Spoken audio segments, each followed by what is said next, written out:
बिस्मिल्लाहिर्रहमानिर्रहीम, अस्सलाम वालेकुम नाज़रीन। आज से महीना दो पहले स्पेशल ट्रांसमिशन थी कोविड-19 के हवाले से, जिसमें वज़ीर-ए-आज़म इमरान खान साहब भी मौजूद थे। तो उसमें मौलाना तारिक जमील साहब ने कहा था कि सारी दुनिया और ख़ास तौर पर पाकिस्तान की जो मीडिया है वो झूठा है। तो उस पर बहुत ज़्यादा वावेला हुआ था और उनको इतना टारगेट किया गया था कि बाद में उन्होंने माफ़ी मांगी थी। तो नाज़रीन, आज हम आपको बताएंगे कि सिर्फ जुलाई के महीने में इसी मीडिया ने कितने झूठ बोले और कितना प्रोपेगेंडा किया। नाज़रीन, तो सबसे पहले जो फेक न्यूज़ थी वो थी कि मौजूदा जो गवर्नमेंट है उन्होंने इस्लामाबाद में मंदिर के लिए ज़मीन अलाट कर दी है और उस पर काम का आगाज़ कर दिया है, जो कि सरासर फेक न्यूज़ थी। क्योंकि जो साबिका गवर्नमेंट थी उसमें नवाज़ शरीफ साहब जो थे उनको एक अक़लियती मेंबर थे कौमी असम्बली के, उन्होंने अप्रोच किया था और उनको कहा था कि हमारी इबादतगाह के लिए इस्लामाबाद में जगह भी अलाट की जाए और उसके लिए फंड भी मुख्तस किए जाए। तो नवाज़ शरीफ साहब की स्पेशल आर्डर पर जो CDA थी और उस वक्त की जो वज़ारत मज़हबी उमूर थी, उन्होंने अगेंस्ट रूल उनको जगह अलाट की थी और उनके लिए कुछ फंड एलोकेट किया था। तो ख़ास तौर पर आप जानते होंगे कि किसी भी इस्लामी ममलिकत, जो हमारे मुफ्ती साहब हैं, मुफ्ती आज़म साहब, मुफ्ती तकी उस्मानी साहब, उन्होंने भी फतवा जारी किया था कि कोई भी इस्लामी ममलिकत जो है वो अक़लियतों के लिए नई इबादतगाह कायम नहीं कर सकती, उसके लिए जो टैक्स पेयर की मनी है उससे पैसे नहीं दे सकती। हाँ, अलबत्ता जो मौजूदा इबादतगाह हो उसकी तज़ीन व आराइश कर सकती है। तो यही रूल है पाकिस्तान के लिए। तो उसके बरअक्स जो काम किया गया था उसको मौजूदा गवर्नमेंट पर डालने के लिए मीडिया ने फेक न्यूज़ चलाई थी। उसके बाद दूसरी जो अहम न्यूज़ थी और फेक न्यूज़ थी वो थी वज़ीर मवासिलात और डाक जो है मुराद सईद साहब के हवाले से। अपोजिशन, आप जानते हैं कि कौमी असम्बली में उनका जो किरदार होता है, तो अपोजिशन उस वजह से मुराद सईद साहब को बहुत ज़्यादा टारगेट करते हैं। तो इस वजह से उनकी जो वज़ारत डाक थी उन पर वो इल्ज़ाम लगाया गया था कि अगेंस्ट रूल 125 अरब रुपए के टेंडर जारी हुए, लेकिन हकीकत में जो मामला था वो उसके बरक्स था। बैरूनी सरमायाकार थी जिसके लिए जो रूल्स रेगुलेशन होती है उनको फॉलो किया गया था और उसको फॉलो करते हुए एक कॉन्ट्रैक्ट दिया गया था HBL को। तो वो न्यूज़ भी फेक थी और उन पर बिला वजह इल्ज़ाम लगाया गया था। इसके अलावा वज़ीर-ए-आज़म साहब ने जो सिंध का दौरा किया था तो उस पर उनको तनकीद का निशाना बनाया गया था एक मीडिया ग्रुप की जानिब से कि उनका तवाज़ो 135 किस्म के कानों से किया गया था। तो वज़ीर-ए-आज़म साहब जो चाय भी नहीं पीते कहीं, तो उन पर ये इल्ज़ाम लगाया गया था कि उन्होंने 135 किस्म के खाने खाए। तो वो भी फेक न्यूज़ थी, जिस पर जो मीडिया ग्रुप था उसने बाद में माफ़ी मांगी थी। इसके अलावा एक और फेक न्यूज़ थी जो अद्वियात थे उनके हवाले से, कि उनकी कीमतों में 7 से 10% तक इजाफ़ा किया जा रहा है। तो ये न्यूज़ ऐसी है कि इसको हक़ाइक़ के बरक्स पेश किया गया था। जो प्रीवियस गवर्नमेंट थी उन्होंने जाते जाते हुए आवाम पर एक और बोझ डाल दिया था कि उन्होंने जो अद्वियासास कंपनियाँ थी उनको ये इख्तियार दिया गया था कि वो जो ड्रग्स की कीमत होती है, जो अद्वियात की कीमत होती है, उनमें इजाफ़ा या कमी कर सकती है।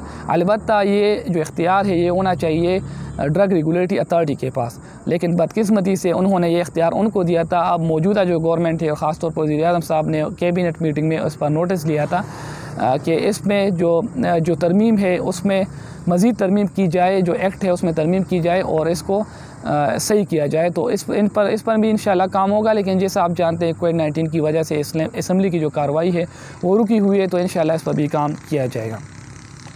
इसके अलावा जो उस्मान बुज़दार साहब है CM पंजाब, उनकी हवाले से मुख्तलिफ़ किस्म की एलिगेशन लग रही है, प्रोपेगेंडे हो रहे हैं या उसमें कुछ हकीकत है, इंशाल्लाह वो भी हम आपको बताएंगे कि क्या वो प्रोपेगेंडा है या वो हक़ाइक़ है। लेकिन उनके बारे में एक न्यूज़ स्पेकुलेट हुई थी मीडिया पर कि उनको हटाया जा रहा है और उनकी जगह 3 ऐसे नाम है जिन पर गौर किया जा रहा है। तो वो न्यूज़ भी फेक थी, उसको भी हक़ाइक़ के बरक्स पेश किया गया था।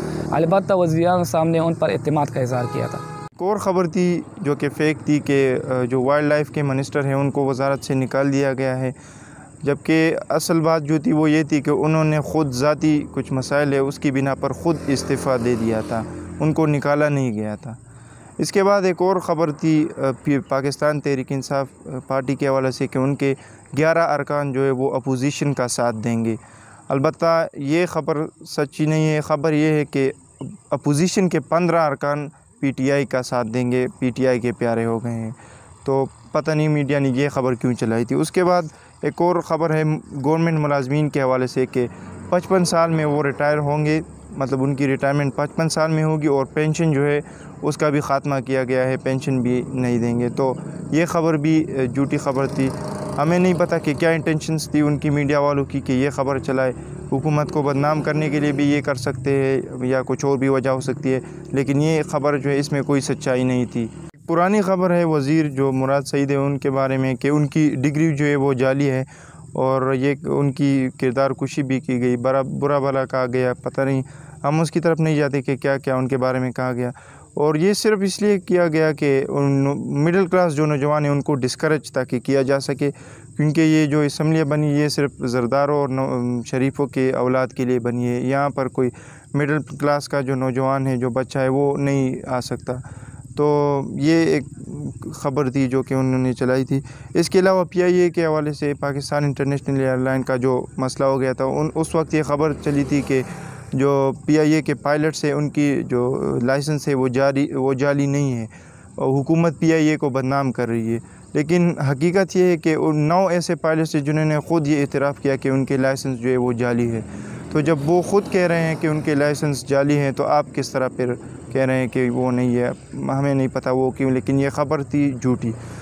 तो ये सिर्फ़ जुलाई के महीने की ख़बरें थी जो कि झूठ थी। पता नहीं पूरे साल में कितने झूठ बोले जाते होंगे।